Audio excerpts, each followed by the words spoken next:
Good afternoon, everyone, and welcome to another episode of CampusCare EdTalks.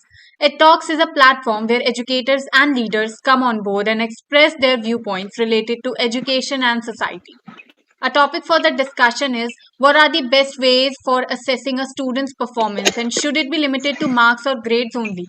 And to express their viewpoints on the same, we have with us Mr. Dilip Kumar Dasar, Director and Principal of Tapovan Vidyalaya Group of Schools, Maharashtra and Gujarat. A very warm welcome, sir. Thank you, ma'am. Thank you. Thank you so much, sir, for being here. It's a pleasure to have you here. So let's start off with the session now, sir, shall we? Yes, ma'am. Please carry on. So when we talk about, student performances and, assessments and grading and marks and all, so what is the best way to measure, student performances in your point of view, sir? Student performance you can take, ma'am. That is the best way that we are taking the assessment, formative and summative assessment. These two assessment we are taking with the formative and summative both assessment. We are giving grading system. It is okay. But now what it is going on in India, all the mark system. The CBSE also he implemented this, but after that he took out no grading system and mark system both should be given. So in India this is going on now. Marking system is there plus grading system is there, but summative and formative both system of education should be there as for me.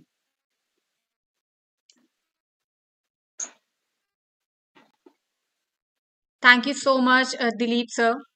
That was, a very brief explain by you. So when we talk about, students' performances and the ways that they can be measured, so what are the three effective tools used for, assessing student performances?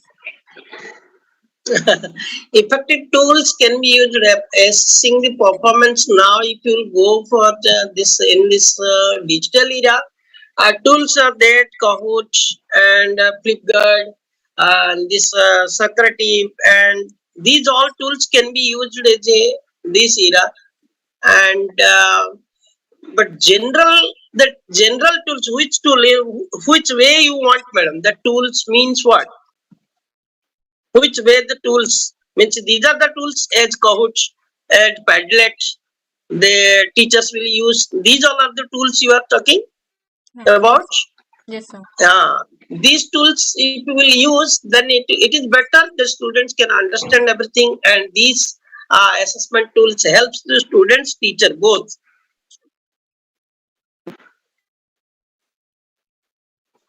Yes, ma'am. Absolutely, sir. Thank you so much, Dilip, sir.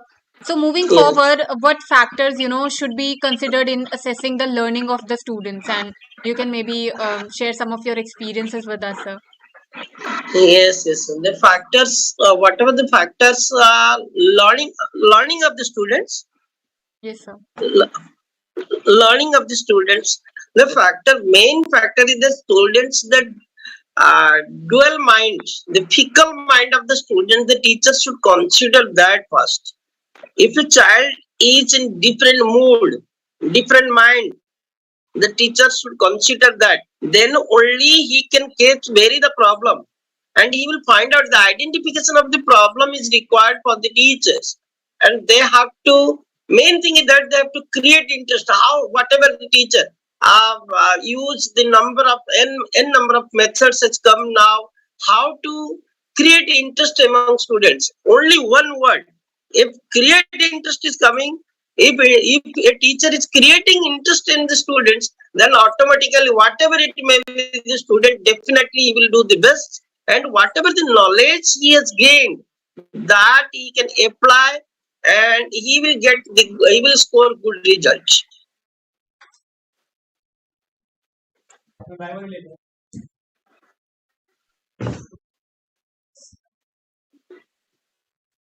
Thank you so much, sir.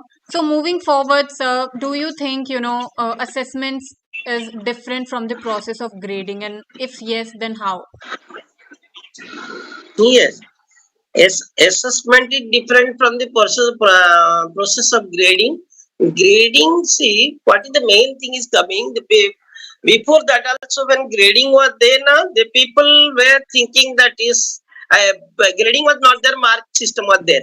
Mark system simply, suppose a child he got 90, suppose 99 marks, and one child got 98 marks. The difference is there 1 mark, but the students' suicidal case came more and more. When the grading system came, the students they kept in one grade because 90 to 10 one grade they kept. So they are not feeling, they are not different. Yes, if I have secured 91% mark and he has secured 95% mark, there is no difference at all. When the difference is not coming, the students are now in this. I got A plus grade. I got A grade, and that what it feels them that yes, I can do. And sometimes it happens also if a 99% students or 98 95% students, if you compare in their life when they are choosing career, the 95 students may go up. So the grading system to set our students' mind, grading system is the best system. What I feel so.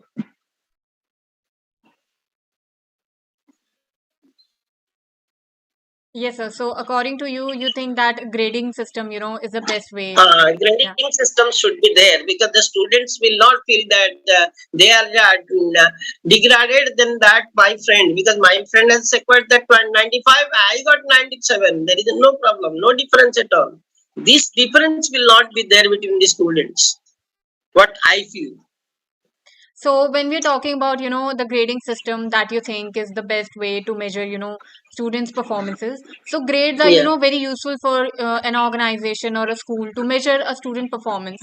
But the assessment, do you think that grade A students, or giving somebody A grade is a good way to assess the student abilities? Yeah, this is this. So I told you, that this the different ways of assessment. If a formative way of assessment, the child whatever you are a content is taught by teacher. The content whether the child understood or not. Yeah. The formative way you will assess the child. So there you have to give the grade because this is yes they are A grade students and I gave this type of teaching, and now what in which way my teaching I will change. So the teaching will be changed there based on this particular point, based on the particular your problem. The teacher can change themselves. So if they will keep in a grade in a group of students in one category, that is grading system means there is a category. One category will keep these students, other category other students, and what type of answer, what type of methods we will apply, or what new things we can do for this grade, this group, and that will be better for the teachers. If you will grade the students. But one thing I want to say here, the students should not, if you are grading the student, it is okay. But it should not be, suppose A grade student in one class, B grade students in one class, it should not happen. All students should be in one class, that is okay. But different class, different at end of the session, whenever you are assessing the students, you give the grade, that's okay, as per me. Absolutely, sir. Thank you so much. That was very well explained by you. So moving forward, sir, what types of, student assessments are most effective in your viewpoint, sir? Oh, student assessment, madam, n number of assessments are there. What I told that first, your two types of assessment you take. One is a formative assessment based on your whatever the assessment you are taking, whatever the chapter you taught, that chapter should be taken with. You should know that whether what percentage of my class they understood me. A general formative test, if a formative assessment, if a teacher is taking, so a teacher has to create his or her own rubrics. Based on that rubrics, because teachers are free to take their as a formative assessment. So based on that, if teacher can understand, yes, there my students are lacking. Now, one case, one example I may say, you take that students are reading. If the student in reading, if the students are lacking, So ASL test, generally we are taking the ASL test. So that time, this reading, the teacher may focus on reading. Of writing, if writing they are lacking, teacher may focus on writing. So this is based on the based on the how the students are is getting teacher. So this is the main thing. Yeah. Absolutely, sir. Thank you so much, Dilip sir, for for a really Yes. informative session with you. That was very beneficial for the educators and students watching us out. Thank you so much again for being here. Okay. 1 minute, madam. 1 minute. I want to say my last thing. What I feel Please, is please.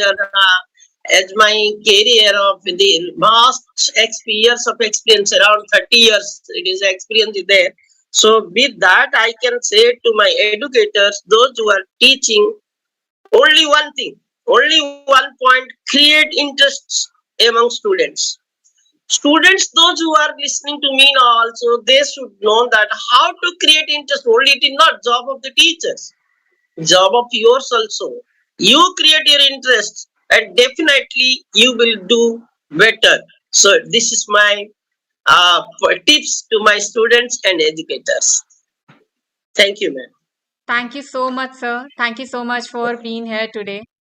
I hope, Yes, yes. the viewers, the students and educators watching us out really enjoyed the session because I did. Thank you so much again, sir. And for all the Okay. viewers watching us out, please don't forget to subscribe to our channel for more stuff like this. Thank you, sir. Have a good day. Okay. Thank you.